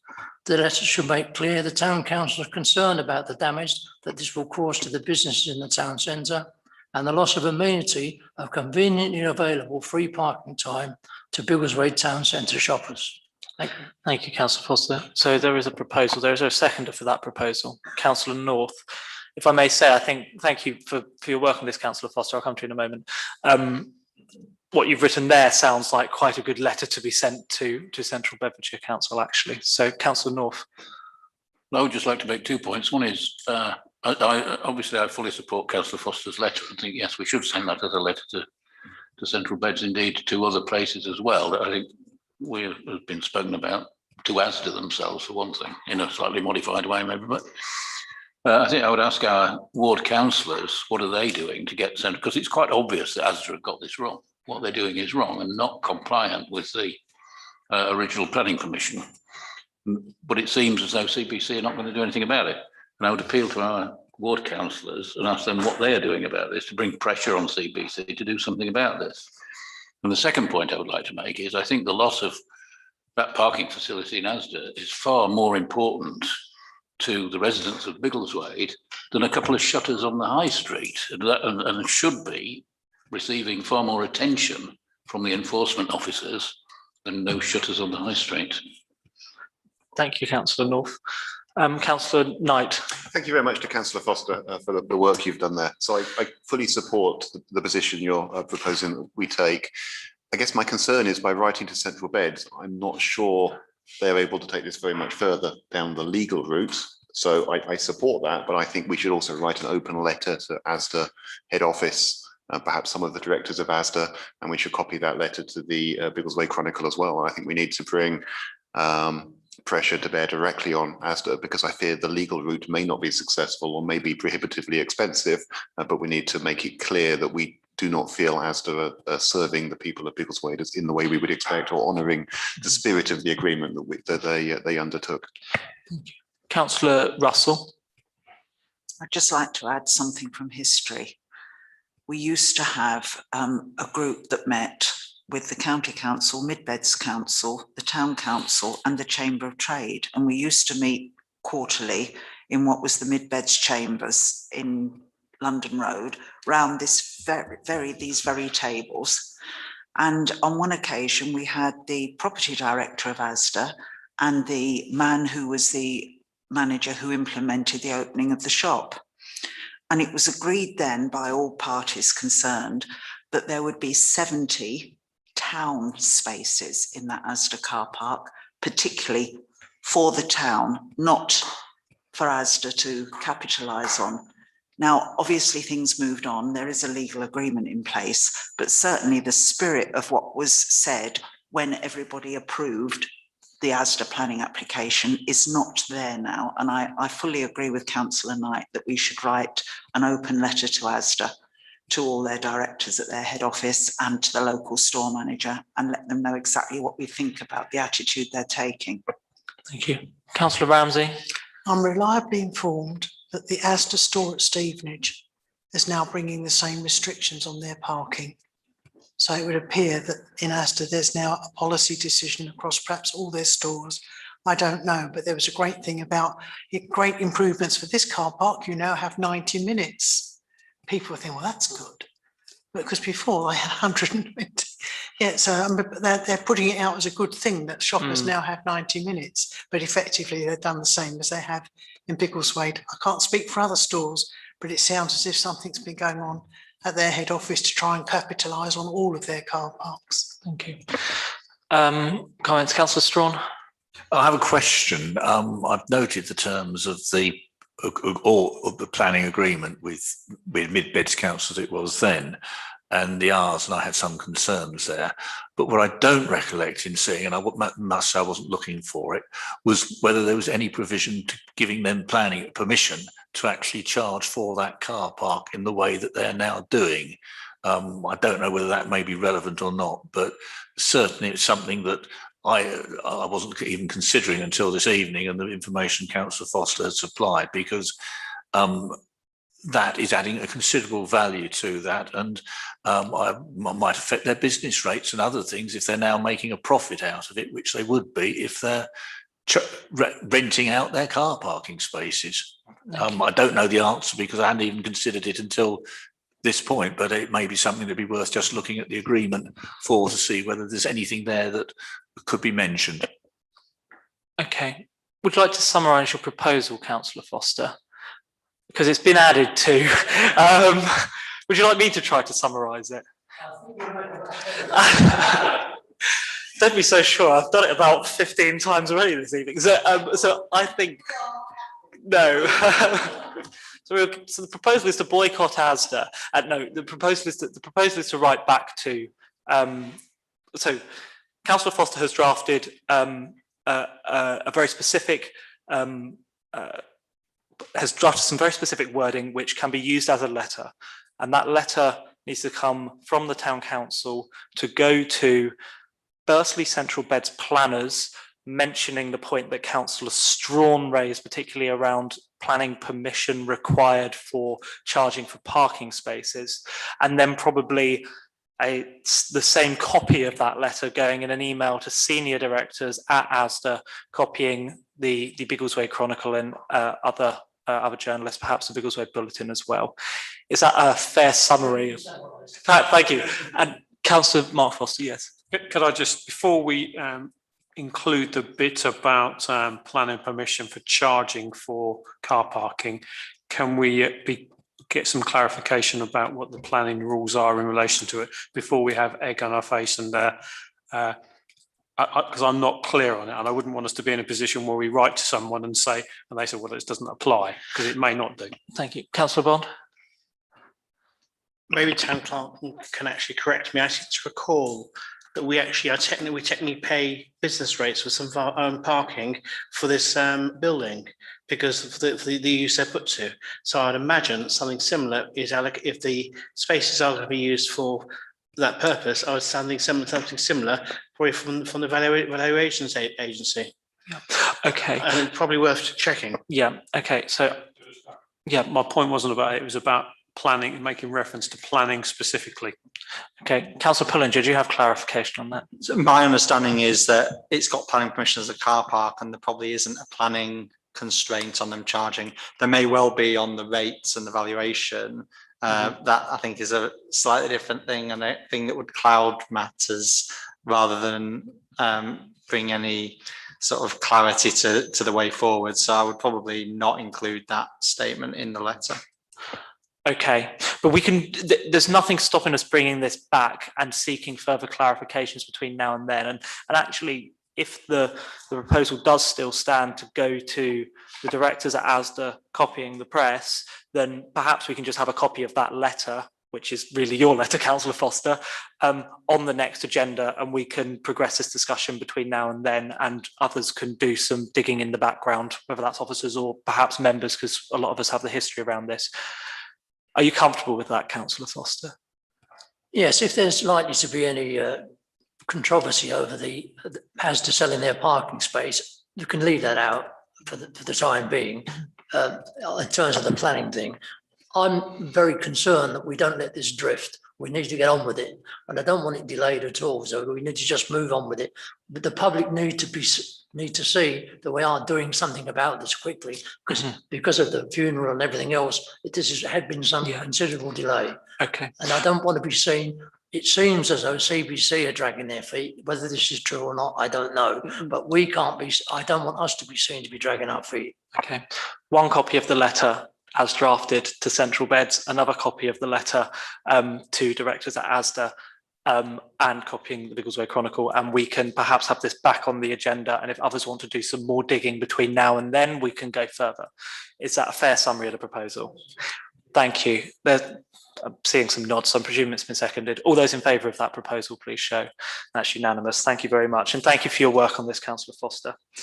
Right, we still have a few items to get through. So one item, I'm going to go for 14B, public notice, temporary closure of Biggleswade Footpath 39. Any comments? Note it. C, temporary closure, Biggleswade Footpath 21. Comments? Note it. D, A1 roadworks this autumn, so Eastern Region Transportation National Highways. So it's work around the Black Cat, markings of between the A1 and Black Cat roundabout and the A421. Are there any comments on this? I think they're from some around the Biggleswade North Junction as well. Councillor Strawn. Just the question I've got is, I noticed they're doing barrier repairs, etc., new signage. would this be by any chance anything to do with the imposition of an 50 mile per hour speed limit from Black Cat down to Biggleswade, which was being put forward some considerable time ago and seems to be a money method of making money from speeding fines? No idea. I don't know. We'll probably find out. Do we note this in the meantime? And I don't see. Move we note it. Note it. Okay. Are we happy noting it? Yes. Item 15, public open session to adjourn for a period of up to 15 minutes to allow members of the public to put questions or to address the council in respect to any business of the town council. Do you have a comment, sir? Yes, please. If you'd like to come to the microphone, 1 3-minute slot. My concern is Station Road. Currently, if you look at Station Road, parking on both sides, the interchange is coming along at quite a pace. I remember there was a traffic variation where coming down Palace Street, you have to turn right. Yeah. But I'm not sure what restrictions are on Station Road itself. Because if we're sure with the increased level of traffic, we must allow buses and lorries to pass. At the moment, they can't. No, that's a fair question. So we considered this just over a year ago when we saw the plans for the transport interchange. So the changes to Station Road are that the road will now effectively run straight all the way down to the very large car park at the bottom. And so a turn into Saffron Road will actually be a proper right turn, which should, well, the view of this council at the time was that that would be safer.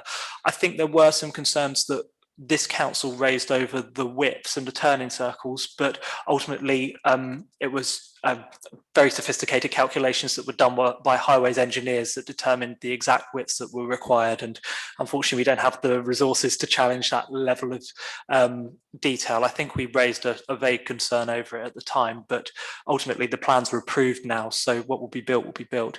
Councillor Russell, did you want to comment? Just to say that when the transport interchange is completed, there should be a 20-mile-an-hour limit between Bonds Lane and the station.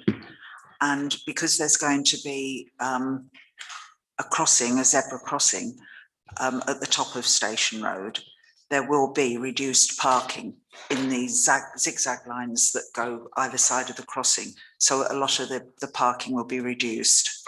Yeah, thank you.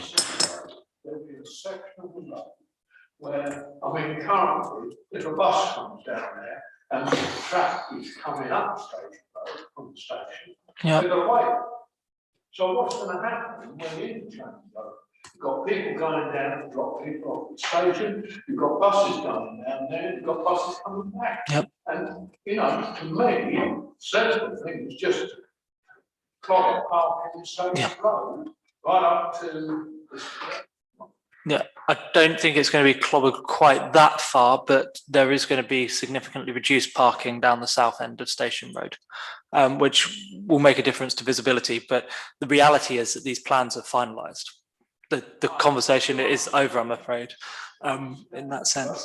It's pointless in spending a lot of money on this interchange. No. Some never said we can't get down there. No. No, we weren't. Was it the bus at the end? Yes. Or the bus at the beginning of it? I want this interchange to work. I think it's a good scheme, but I can see it's going to be wrong. Yeah. Well, we can try to raise those problems when the interchange is built, but they now have a scope which they're delivering on, and anything else will have to wait until it's in place. But we can potentially have this conversation in about a year's time. Is the reality of it. Were there any last comments? We do have a bit more business to get through. Councillor Russell.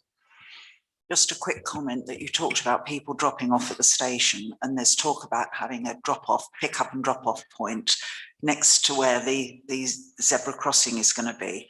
So cars won't actually go right into the station. But I think, as the Mayor says, we've just got to go with it now. We've made a lot of arguments to them during the planning process, and we have to wait and see what happens now. Yeah. Thank you. Yeah. Yeah, understood. Thank you. Thank you. No, heard loud and clear. Okay. We have, yes, in a moment, Councillor Pullinger. So we have 5 exempt items. I'm very mindful of the time, and we do have rules around length of meetings sometimes. But I guess my question to the clerk is, are there any of these 5 items that are more urgent than others, and to the point where some may defer to a future meeting? It's entirely up to you to give us a bit of guidance on that, or we can take all of them. So none of those reports are what you might call absolutely mission critical. So they could be deferred to another time if you would wish. Okay. I'll look to members for a steer then. We can take them. We'll take them. Very well. Okay. Councillor Pullinger has a proposal related to exempt items. So go ahead. Yeah, I'd like to propose that item, I'm not sure if it's supposed to be 16A or 17A, but I would propose that actually we do not consider that under exempt business and that we consider it in the public meeting. Okay, so that's a capital reserves prioritisation. Correct. Okay, is there a seconder for that proposal? There is a seconder. Are there any comments? No, I don't think there's anything commercially sensitive, but there is quite a bit of detail there. So all those in favour of taking this in public open session, please show. 1, 2, 3. Please show properly, please. 1, 2, 3, 4, 5, 6, 7, 8. Any against? 1, 2, 3. That's okay. Then we take this in open session. So capital reserves prioritisation. So this is about in relation to a new lawnmower, which basically I think we have one which is about out of date and one which we need to consider a purchase. Do you want to introduce this? I'll keep it very short, and I won't actually introduce the paper. I'll just introduce some more information for the paper if perhaps us. So there's a recommendation here which members will have had opportunity to read. I met with the chair of Finance and General Purpose to discuss this recently. I have some additional information for consideration. So option 1 is to draw down elements of the capital reserve and to outright purchase a new lawnmower, subject to us adhering to financial regulations, and because of the amounts of money involved, there being a tendering policy and a tender consistent with the figures outlined in the report. Option 2 is to take out a 4-year lease of the same machine. And obviously the key is lease, we don't physically own the machine. That would be at a cost of £1,300 plus VAT per month. So the net cost of that would be £62,400, similar to the figure you've got in front of you. Or option 3 would be to effectively take out a loan from the company that is selling the product. Yep, and we would pay £1,600 plus VAT per month, which converts to an overall figure of 76,800. So you have some additional options that you might wish to consider. Okay, thank you. Councillor North, go on, sorry. One quick question. The lease, would that include repairs? They would be responsible for repairs and maintenance. I need further clarification from that. I don't believe it does include repairs. No. It does. It does. Sorry, were you nodding, Karim? I don't know. It does. It does. It would include repairs. Okay. Councillor Pullinger, then Councillor Russell. Thank you. So I think a few comments I'd like to make. I mean, as I'm grateful for officers to quite quickly finding out that additional information, and I think my view is I think the lease option is probably not the most favourable one ultimately, because we won't own the asset, and I would hope that the lifetime of the asset is significantly more than 4 years. That said, I think that we're probably not in a position to agree to expenditure at this point. I think a couple of things probably need to happen before we actually make a decision in terms of the funding. One is, I think, at the position we're at, before we look into using our reserves and before we invest in this, we need to understand what our current overall financial position is going to be and what we're looking at in terms of the budgets and things for the next financial year and moving forward, and how that might impact on any decision. I think the second thing is we also need to have carried out a formal tender process to understand the actual costs that are going to be there. So I'd like to essentially make a proposal that officers draw up the detailed specification for that tender, put it out to tender, looking at various costing options, whether that be outright purchase, lease, or loan, and at such time as we've got that information, and also we have more clarity over the financial position, then we look to make a decision on the exact finance route and prior to making any formal purchasing decision. Okay, is there a seconder for that proposal? There is.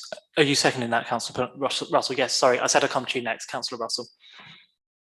I think what Councillor Pullinger has proposed is exactly right. We can't go on figures that have just been verbally quoted to us tonight, even though they were quite interesting.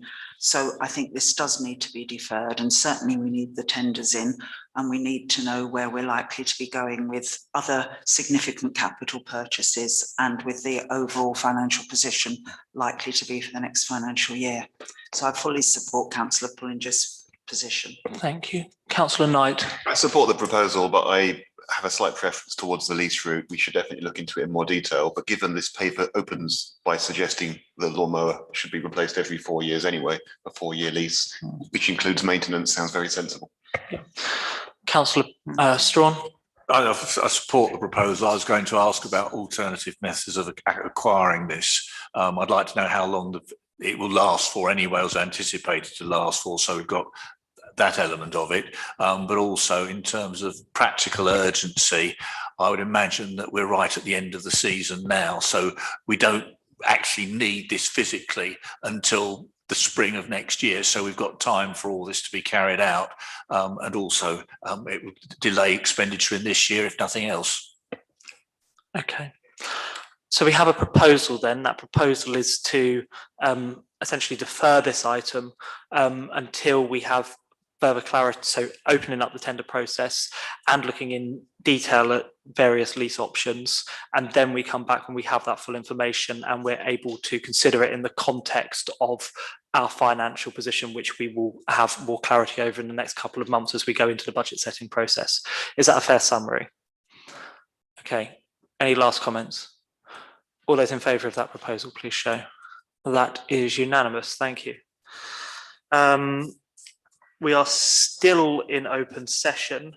Are we now comfortable to move into exempt? Are we now comfortable to move into exempt session? Will somebody move that resolution? Move it. Any dissent?